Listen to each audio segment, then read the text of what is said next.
Coming up, want to know how to start a successful college ambassador program to help grow downloads for your app? Well, we're going to cover all of that and how much to pay them. Stay tuned.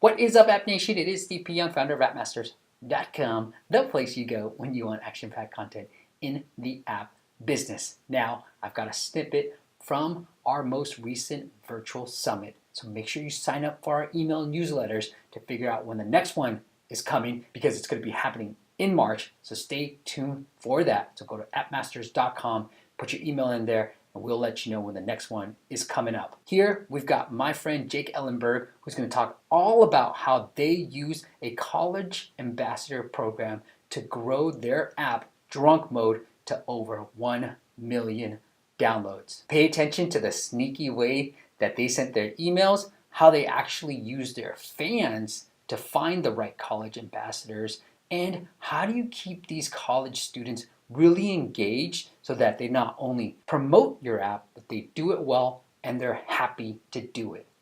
All right, so let's talk more about the college ambassador program. So you first got involved because you're a college rep, right? So talk to me about, like, what did that email look like? How did Josh make it look like that it came from the University of Alabama? Yeah, so I mean, it was just a typical, like, it was a gray area, of course, because it was kind of like a lot of the emails were scraped, essentially from, the University of Alabama. And then it was all about, I guess, the copy really was the more important thing, like to try to make it look like it was actually from UA. And, I don't know if he really did it intentionally, if I'm being honest. I think it was just more or less like, universities aren't very creative in how their emails look. They're very businessy in a way. And so I think Josh, who's, a super creative guy when it comes to, like, processes and like how to get into the right, like how to get something into in front of the right person. That's what Josh is really good at doing. I'm more of the creative side on copy and imagery in a way. And so it definitely lacked that. And it looked like something the university would have made, but not in like a good way, if that makes sense. What did the email say to you that got your attention? You said it was more about the email.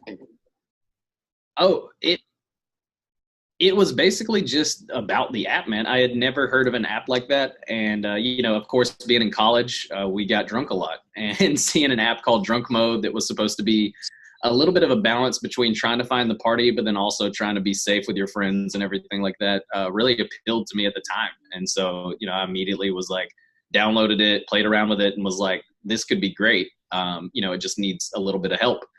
And I'm always an opportunist. Like if I see an opportunity to help out, I try to. And so that's what I noticed at Drunk Mode, is it just needed some help with its marketing. And so were they asking you to become a rep, or what, were they just asking you to download the app? Okay. So yeah, no, it was definitely for us to download the app. I took the initiative to try to say, like, hey man, I think, I can do a little bit better job. And Josh saw an opportunity to have his first campus rep. And that's whenever he was like, hey man, like if you want to be our first ever campus rep, you can do it at the University of Alabama. And so that's actually why we kind of, the entire time we ran Drunk Mode, that's why we focused on campus reps, because literally we built a team out of it. TJ, who's now our director of sales at XMode, he started as the campus rep at our our University of Boulder in Colorado. He started out there. Our director of marketing, Jessica, she actually was the campus rep at the University of Alabama after I moved up in the company and wasn't able to do those kind of roles anymore. I want to say even Jamie, who's our COO, she at one time was the campus rep at her university in Virginia. And so that's kind of like one of the things. We found a lot of our talent through our campus rep program even. That's amazing. So let's talk about, like, now that you're on board, what was your role? Like, what's a rep supposed to do? And did you get paid for this? Like, how was that exchange happening too? Well, so it's interesting because, at an early stage startup like Drunk Mode, a lot of the reps like myself and us that have worked our way up in the company, we were kind of considered, like almost co-founders in a way by the CEO, Josh, you know? And so payment was a little weird because like, I remember the first time I was offered equity over money and you're like, what does that even mean? You know, especially when you're like in your early 20s in college and you need all the money you can get really. And so it was definitely taking a chance because, you know, we weren't offered really money until the company was about a year old or so. And I remember the month I got us into MTV News, I still only made like $500 that month, just because we were that bootstrappy, you know. But no, so, you know, as we grew and we started to go back and hire, you know, like to try to legitimize the campus rep program a little more because we couldn't bring everybody up to a founder, you know, that comes on. And so, you know, it became one of those things where we definitely tried to pay, and we did it on like a kind of like a, what is it? Like Stipend? like a milestones is how we did it. Right. That was one of our big things. Like if you get, you know, 500 DAUs around your campus, then we know you're doing pretty well and you would get like a certain bonus. Right. And I think one of the biggest things, I guess, to answer your question about like, what is a campus rep supposed to do? It's literally in its name. They're just your campus representative, right? Like they represent your company on that campus. And I think that that's kind of like a lot of companies want to like, they want to not pay those kids and they want to like take the easy route on it. And that's kind of like, in my opinion, it's bad because those are representations of your company. And so like a lot of the people, you want to treat them as you would almost any other employee, make sure they're happy. And, you know, make sure there's room to grow because a lot of people reach out to companies like these startups looking to be a campus rep, not just because they need money, man. You know, they're looking out to it because they have a dream too, and they want to become a part of it, you know? And so that's one of the big things that we kind of tried to put an emphasis on as we grew out our campus rep program was, you know, treating them well, making them feel like they were a part of the whole XMode team. We started group me's and other things like that where we would have all of our campus reps from all over the country. And, you know, we started at Drunk Mode. It's a little different because we were able to start like a pretty lit Snapchat, like a Snapchat account. And so our reps literally like were lining up to take over that account, you know, every month during spring break, whenever their fraternities would have, you know, like events or anything like that. And this was before like really like Snapchat location-based filters were too big of a thing. And so like it was basically like just a lot of people saying like, hey, there's a huge party tonight in, you know, UA or wherever the university is.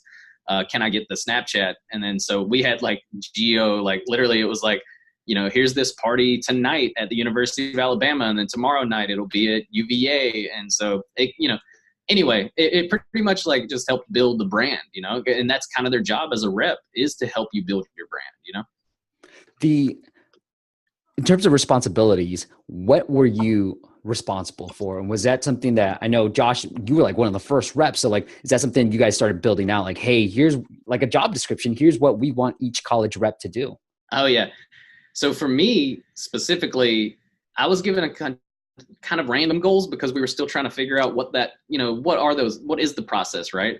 Like one of the things I did, me and a couple of friends, we chalked the whole school's like sidewalks with like funny things and, you know, stuff about Drunk Mode. And like, then we went into every dorm and every building almost on campus and put up flyers about it.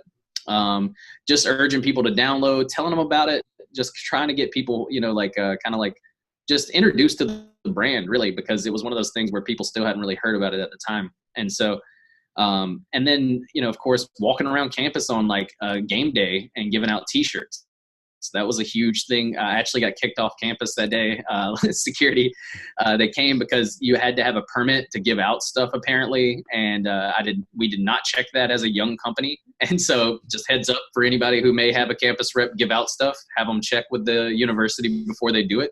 Or don't and ask for forgiveness later. I don't know how, I don't want to tell you how to run your company. But it's just like, that was one of the things we got in trouble for, most definitely. But it was still a lot of fun. And it was still like, literally as we were being told to quit handing out t-shirts, one of the people asking us to leave asked for a t-shirt. And so that was one of those, you know, like it was still a good win in a way. But so my responsibilities were just basically like spread out all this swag, do all this creative stuff on campus to try to generate a little bit of hype about the app. And then go to every fraternity, sorority, and non-fraternity sorority event and try to tell people about it, try to get them to download it. At the time too, we were trying to work with local bars and restaurants to help try to figure out how to monetize drunk mode as well. And so, a part of that was going to local bars and trying to work out like, hey, if somebody walks past your bar, would you be interested in paying for a push notification to be sent to them, and working out that kind of system that we had in drunk mode at one time.